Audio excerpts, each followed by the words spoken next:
Every generation is a hater in their own way. Boomers have a thing for hating on other generations, millennials have a thing for hating on their job, and Gen Z has a thing for being a hater on everything, especially on the internet. At this point in time, Gen Z is in their prime internet era. Millennials are falling off, and Gen Alpha are still little fetuses, so Gen Z is in control of majority of the internet culture.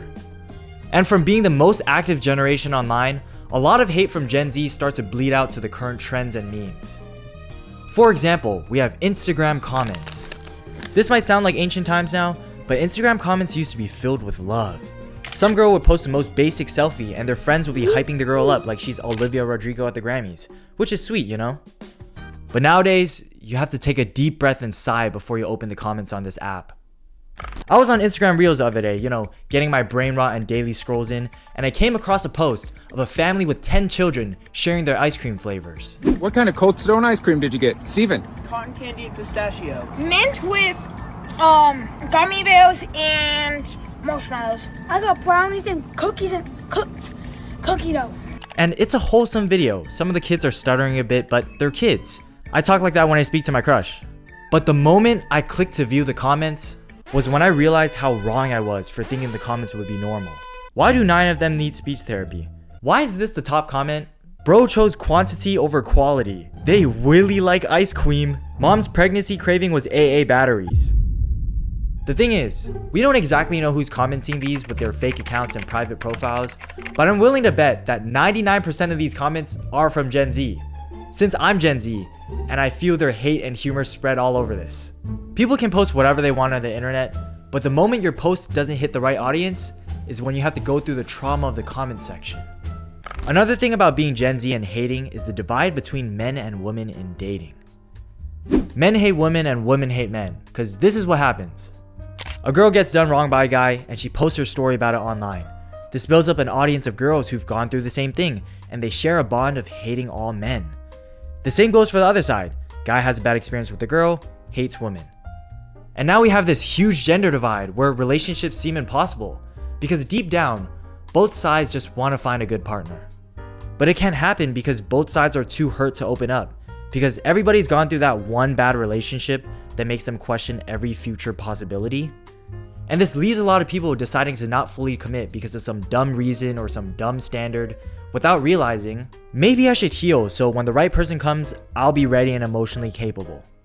Because I notice a lot of people that decide to hold on the pain or the hate towards the other side, it ends up creating this catastrophe where we got full-on podcasts that dedicate their show off bashing the other gender. What is going on? And lastly, there's been memes going around that clown on people that aren't here anymore. I think it all started with Queen Elizabeth passing, then the healthcare CEO. I always thought dissing the dead was off limits, but here we are. And the current 2 deceased memes are the Gunacide situation and XXXTentacion. Starting off, the Gunacide situation is a pretty funny story. It happened at what's called a bikini cafe, which are restaurants like Hooters that present themselves with sexual appeal. And this guy was at a drive-thru caught with no pants, grabbing his third leg and sped off. And you'd expect the story to end there. Caught in 4K gooning, funny incident, but the story takes a sad turn. News comes out that he decided to take his own life from the embarrassment, leaving his wife and child. Wait, he had a whole wife and child? What is he doing here? Anyway, the story is pretty tragic because it ended off in a loss of someone's life, but the internet stays undefeated. This news started to blow up even more, and now meme after meme is coming out clowning on this situation. We have a crowd of people at the cafe in memory of him, with the chant, "I can't goon." We have the Goonmobile, which is the vehicle from this tragedy, and just plenty other memes popping off on social media. Yeah, this guy is definitely not resting in peace. And continuing on from this is the past rapper XXXTentacion. Words can't describe how big he was during the time he was alive. You just had to be there. But just so you can get an idea, he had that type of fan base where everybody would throw on a variation of one of these profile pictures. Everybody would tune into the next thing he said or done, and he was everybody's favorite rapper in middle school. I think a lot of his music resonated with the audience at the time, which were teenagers that were lost in life. He passed away in 2018, but he still gets 37 million monthly listeners on Spotify. Most popular rappers now can't even get that much. It goes to show his influence to this day. He was aura maxing before aura was even a thing, but now clips are resurfacing of him being corny. Do you have any relationship with your father? What's that? What's a father?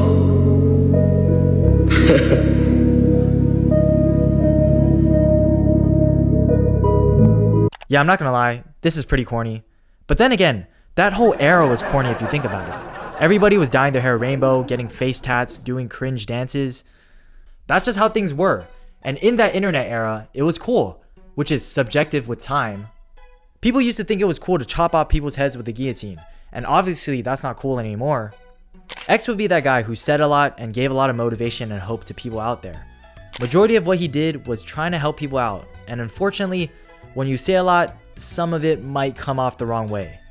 But I'm still surprised that the internet hate still got to him, because he was like the top 5 favorite rappers of the 2010s. Not to mention, he's been gone for 7 years, and now he's trending in 2025 because he's corny. I would still cut him some slack though, he was only like 18 in those video clips. And now that we've gotten older than he was in those videos, his messages don't really connect with us as much. But you can't lie, the 13, 14-year-old you would have found that to be so deep and thought-provoking, like English teachers glazing on Shakespeare. This trend made me curious enough to listen to his music again, and I will say, it's not my cup of tea anymore. I enjoyed it a lot more when I was a teenager, but I still appreciate his music for what it was at the time, because it brings me back to a piece of an era that we don't have anymore.